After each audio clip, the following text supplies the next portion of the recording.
Crawley, a disused builder's yard, is under police guard as local police and Home Office officials search through debris. Gruesome discoveries are brought to light. Detectives uncover what are thought to be human remains.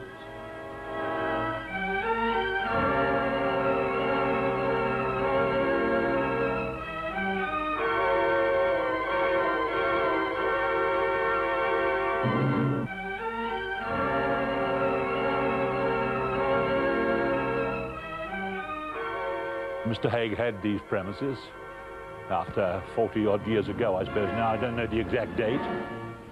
And here, he made it so infamous by shooting ladies and cutting up the bodies. A nasty habit the man had.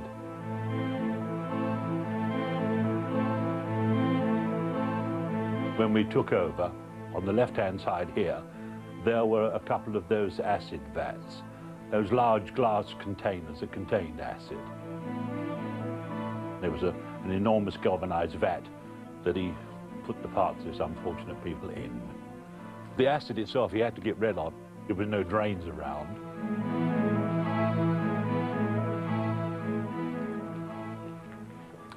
In those days, this was a magnificent hedge right the way through, and it belonged to the gentleman next door, gentleman who had one arm.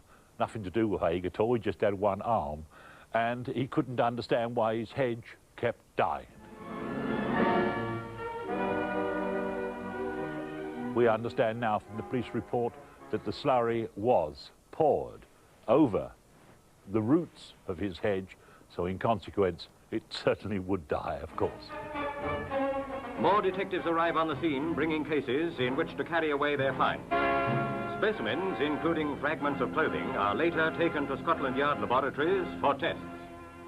There was a program on television with Simpson, the pathologist, and he said that when he came down, he immediately looked upon the ground and saw 3 or 4 gallstones. Now, that must be an absolute trained eye, I think, to see gallstones just lying around. But I haven't seen any since. And when I first found out about what the place was used for, I did not want to use the offices. And locked the old darling up, the building, I mean, of course, and put beside it a shed. And in the shed I had my oils and my battery and everything else, and I virtually conducted my business from the shed. And I thought, what the heck, one particular day I was round here, this is ridiculous. So I said goodbye to the shed and said hello to the offices. Above, there were the produce of what he did. He manufactured. He did plastic fingernails and fertilizer bombs, and they were still in the attic above.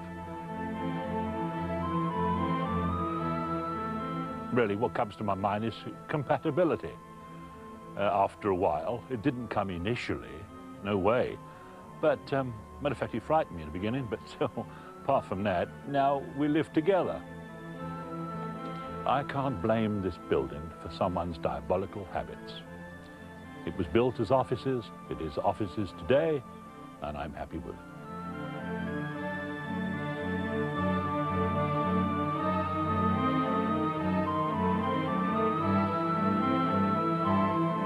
Naturally, some of the neighbours here, when we first took over, knew John Haigh.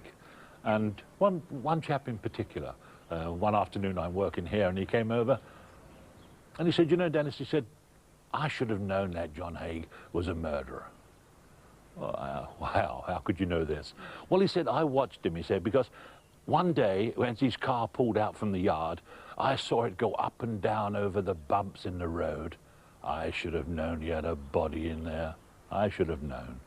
Stories like that, they come and relate to us, you know. They live the past, don't they, over and over again, of course.